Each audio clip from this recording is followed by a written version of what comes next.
여호와께서 이와 같이 말씀하시되 두로의 서너 가지 죄로 말미암아 내가 그 벌을 돌이키지 아니하리니 이는 그들이 그 형제의 계약을 기억하지 아니하고 모든 사로잡은 자를 에돔에 넘겼습니다.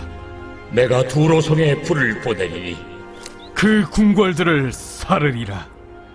여호와께서 이와 같이 말씀하시되 에돔의 서너 가지 죄로 말미암아 내가 그 벌을 돌이키지 아니하리니 이는 그가 칼로 그의 형제를 쫓아가며 궁유를 버리며 항상 맹렬히 화를 내며 분을 끝없이 품었습니다.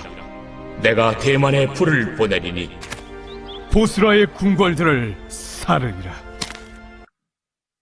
샬롬, 평안하셨어요? 오늘은 제 아모스 4강입니다. 두 나라를 살펴보겠습니다. 이방 나라였던 두로와 또 북이스라엘과 친척 관계였던 에돔에 대한 나라를 살펴보겠습니다.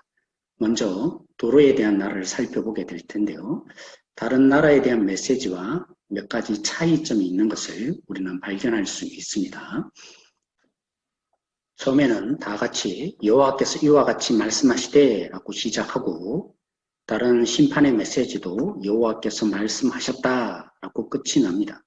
그런데 두로에 대한 심판의 메시지는 마지막에 여호와께서 말씀하셨다 다시 강조하는 구속사의 역사를 표현하지 않는다는 거죠. 하나님이 이것을 이루셨다 라고 마침표를 찍는 부분이 생략되어 있습니다. 또 두 번째, 지난 시간에 가사라는 블레셋의 심판의 원인 같은 죄를 똑같이 언급합니다. 전쟁에서 승리했다고 포로로 팔아넘기는 인신매매의 죄가 두로에도 동일하게 언급됩니다. 여기 한 가지 더 덧붙인 표현이 형제간의 계약을 깼다는 것입니다. 솔로몬이 성전을 건축할 때 두로왕 히람이 여러모로 도왔습니다. 두로왕 히람은 다윗을 좋아했습니다.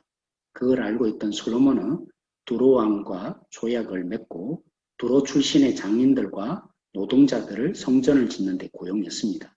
그래서 나중에 답례로 가나안 땅의 일부까지 두로왕에게 주기도 했죠. 그런 친구 관계임에도 불구하고 블레셋처럼 전쟁의 전리품 정도로 사람을 취급하여 팔아넘겼던 것입니다. 그러니 블레셋보다 더 악한 거죠. 애굽이라는 아프리카와 아람이라는 유럽 사이에 있는 지리적 이점으로 무역의 중심지가 될 수 있었던 두로였지만 하나님이 심판받기에 충분한 죄, 문자적으로 표현을 하면 서너 가지 죄로 말미암아 두로는 멸망하게 됩니다. 두로를 향한 하나님의 심판의 메시지를 통해서 우리가 무엇을 묵상할 수 있습니까? 하나님은 은밀한 중에 가장 작은 지역에서 이루어지는 조약이라 할지라도 관여하시고 다스리시며 기억하시는 분입니다. 그래서 반드시 땅에 떨어지지 않도록 역사하시는 분이 하나님이십니다. 그러니 사랑하는 성도 여러분, 우리가 거짓말을 한다거나 관계를 깬다는 것은 윤리적인 측면으로만 생각해서는 안 됩니다. 아니, 죄의 모든 측면은 하나님을 대적하는 것임을 우리가 분명히 기억하고 바라보아야 할 것입니다. 이제 우리는 에돔에 대한 하나님의 심판의 메시지 함께 살펴보도록 하겠습니다. 에돔이 어떤 나라입니까? 이삭이 태중의 두 아들을 낳게 되었는데 두 국민이 서로 싸운다.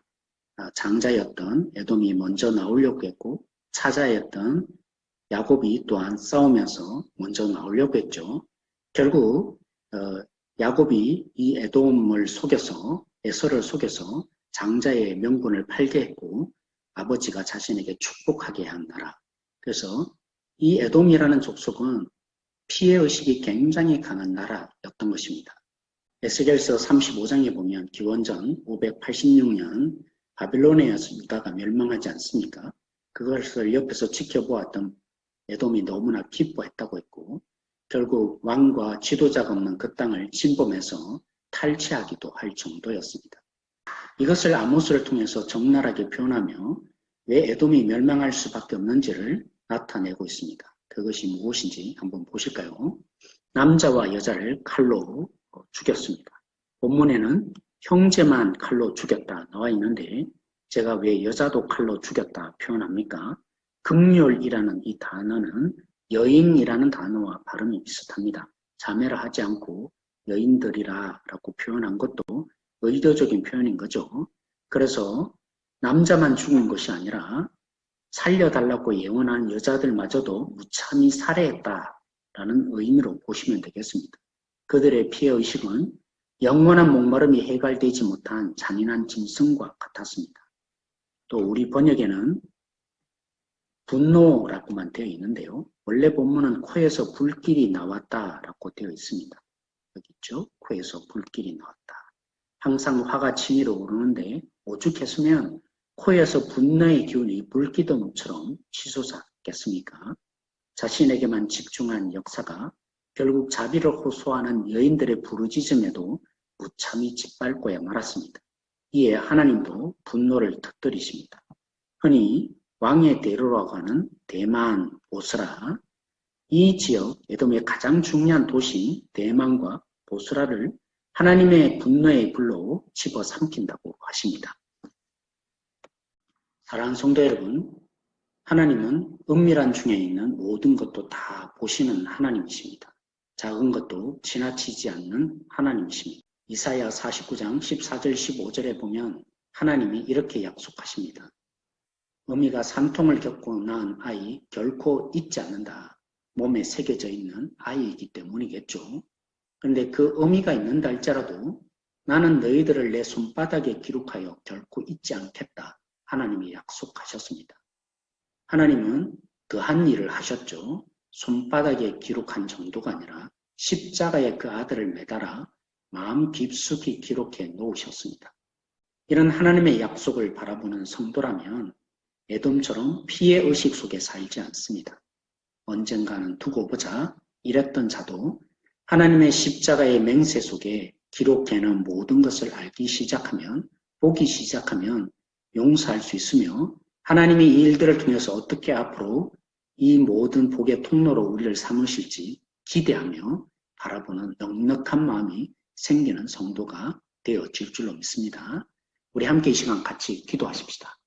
오늘 이 말씀을 생각하며 작은 것에서도 기억하시는 하나님, 우리의 모든 것 보시는 하나님, 또 반드시 그 아들을 통해서 약속하신 대로 우리를 잊지 않는 그 하나님께 기도함으로 나가십시다. 하나님 하나님의 약속을 바라보며 기도하고 십자가에 이미 매달아 약속해 주신 그 언약의 약속을 바라보며 코로나로 인해서 여러 가지 상황을 위해서 우리의 변하지 않는 이 어두운 시대를 위해서 하나님의 반드시 이루어지게 거저두지 않고 의미를 부여하시고 나의 모든 것을 주께 우리가 우리 자신에게만 집중되었던 애동과 같은 주의 손 날 위해 지키셨으니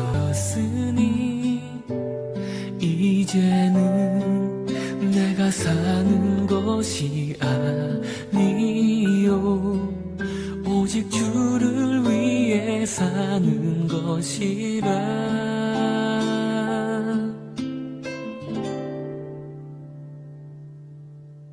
주의 손에 나의 손을 포개고 또 주의 발에 나의 발을 포개어 나 주와 함께 죽고 또 주와 함께 살리라 영원토록 주 위에 살리라.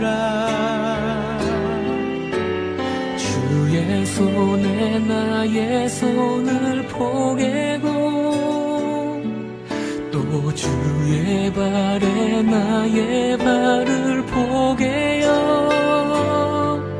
나 주와 함께 죽고 또 주와 함께 살리라 영원토록 주 위에 살리라 주 위에 살리라.